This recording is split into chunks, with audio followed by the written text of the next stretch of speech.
ओम Sai Ram. Good morning, Sai morning. हमारा मालिक हमारा साई परिवारे बाबार समस्त प्रिय सन्तानदेर जानाय शुभ सकाल। आमी बाबार मेये पियाली तोमादेर काछे आजके बाबार एकटा चमत्कार लीला एबं एक साई डिवोटिजेर सेई मिराकल घटना तोमादेर सामने तार माध्यमे आमी पौঁছে दिচ্ছি सबार काछे। এবং বিশ্বাসে মেলাই বস্তু তর্কে বহুদূর। আর বাবার দুটো বাণী, শ্রদ্ধা আর সুবুরি, মানে শ্রদ্ধা আর বিশ্বাসে সবটা পাওয়া যায়। আজকে যে বাবার ডিভোটিস বা বাবার যে সন্তান পিয়ালি মৈত্র, সে তার একটি ঘটনা জানিয়েছে তার সন্তান হওয়ার। ছোটবেলা থেকে বাবার কাছে একটা কথা বারবার শুনেছি, বিশ্বাসে মিলাই বস্তু তর্কে বহুদূর। আমার এই লেখাটায় যে গল্পগুলো বলবো সেগুলো তাই যারা বিশ্বাস করবেন ভালো, আর যারা বিশ্বাস করতে পারবেন না তাতে কোনো দোষ নেই। আমার সাথে সাই বাবার সম্পর্কটা বড়ই অদ্ভুত। ওনাকে আমি ভগবানের থেকে নিজের বাড়ির মানুষের মতন মনে করি। কোনো অসুবিধায় পড়লে যেমন মাকে জিজ্ঞাসা করি, মনে হয় মায়ের কাছে সব সমস্যার সমাধান আছে, তেমনি আবার কোনো ভালো খবর হলেও মাকে বলতে ইচ্ছা করে। ঠিক তেমনি আমার সাই বাবার সাথে হয়, কিছু হলেই বাবাকে বলি সমাধানের জন্য। আবার ভালো কিছু হলে সেই খবরটাও দিই, মনে যেন শান্তি পায় ওনার থেকে কথা বলে। আমার জীবনে অনেক ছোট ছোট ঘটনা আছে যা সাই বাবার সমাধান করেছেন। তার মধ্যে একটি ঘটনার কথা বলি। প্রথম ঘটনাটা আমার মেয়ের জন্মটা। আমি আমার স্বামী দুজনেই চাকরি নিয়ে ব্যস্ত, তাই সন্তান নেওয়ার সিদ্ধান্তটা নিতে একটু দেরি হয়ে গেছিল। আর তারপর আমার থাইরয়েডের দেখা দিল, তাই কিছু সমস্যা তৈরি হয়েছিল। এক সাধু বাবা তো আমায় বলেইছিলেন যে আমার আর সন্তানই হবে না। তখন মনটা একদম ভেঙে গেছিল।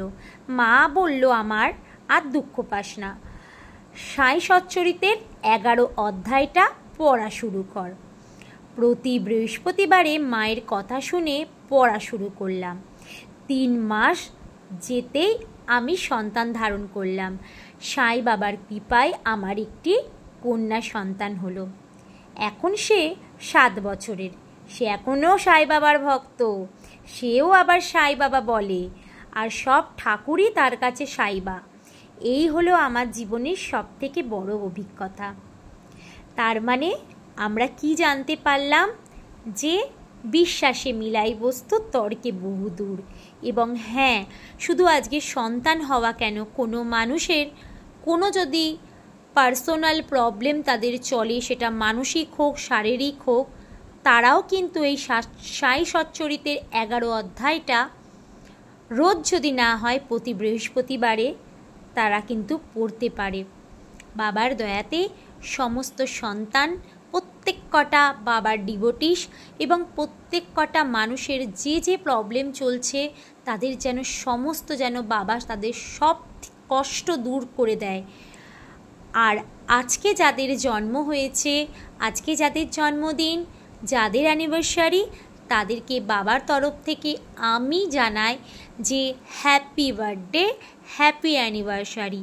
যদি আরও এরকম কোনো মানুষের যদি জন্মদিন থাকে বা অ্যানিভার্সারি থাকে, আমাকে প্লিজ তোমরা 8910422881 আমাকে জানিও। আমি বাবার কাছে তোমাদের হয়ে আমি আর্জি রাখবো যাতে তোমরাও ভালো থেকো। নিশ্চয়ই, কেন আমরা চাই যে আমি যদি একটু ভালো থাকি, আরও 5টা মানুষ আমার মাধ্যমে যাতে ভালো থাকে। এটাই হচ্ছে বাবার সন্তানদের এক মহা উদ্দেশ্য। তাই জন্যই আমি চাই যদি কারোর ভালো লাগে, তাই জন্য ভিডিওটা তোমরা নিজেদের বন্ধুবান্ধব, নিজের পরিবারের মধ্যে শেয়ার করতে পারো। তার কারণ আজও যারা বাবাকে এখনও চিনতে পারেনি বা বাবাকে বিশ্বাস করতে পারে না বা বাবার মাহাত্ম্য কি তারা জানতে পারে না, তারা আজও জানুক, বাবার ব্রত করুক, বাবাকে মন দিয়ে ডাকুক। বাবা তাকে প্রচুর জিনিস দিয়ে, তাকে সাজ সরঞ্জাম দিয়ে তাকে পুজো করতে হয় না। বাবা একটু ভালোবাসা আর একটু ভক্তিতেই বাবা তুষ্ট হয়ে যায় এবং বাবা তার সব সন্তানদের সর্ব মনস্কামনা পূর্ণ করে।